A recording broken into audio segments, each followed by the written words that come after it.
نژاد پرستی در قرن 21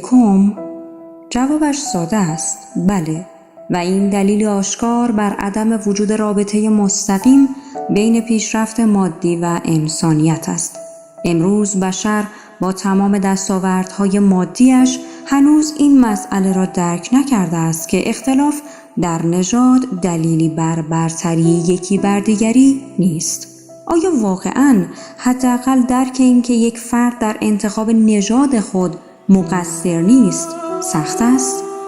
امروزه تبعیض نژادی محدود به امریکا و تفاوت رنگ پوست نیست، بلکه تفاوت‌های فرهنگی حاصل از زبان، آداب و رسوم، دین، تاریخ و امثال آن بسیاری را هرچند به زبان نیاورند عملاً معتقد به نژاد پرستی کرده است.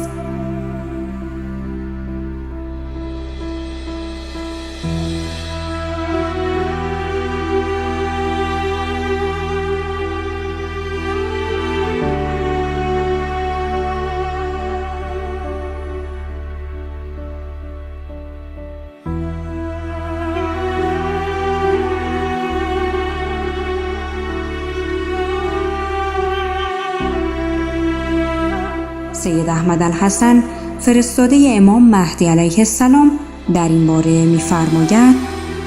نهایت سفاهت است که شخصی احساس افتخار کند به خاطر اینکه رنگش از رنگ انسان دیگری روشن‌تر است، بلکه بنده شخصاً این را عین نادانی می‌دانم که به هر دلیل مادی بر هم نوع‌های بشریمان احساس افتخار و برتری کنیم. ما مخلوقاتی هستیم با حجمی ناچیز و روی سیاره‌ای زندگی می‌کنیم که در مقایسه با تمام هستی بسیار ناچیز است. ما و سیاره زمین که روی آن زندگی می‌کنیم به نسبت جهانی که ما را احاطه کرده است تقریباً هیچ محسوب می‌شویم. با این وجود چه انگیزه‌ای غیر از نادانی و کم فهمی باعث می‌شود تا بر دیگران فخر بفروشیم؟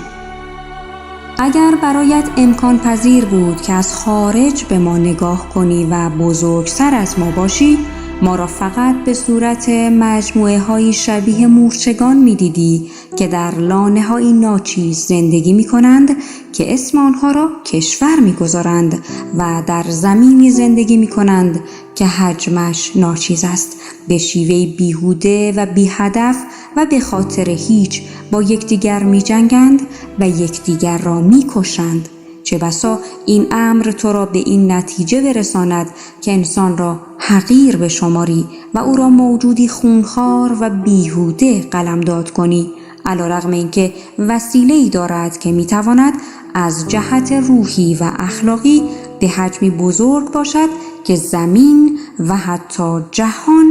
وسعت آن را نداشته باشد.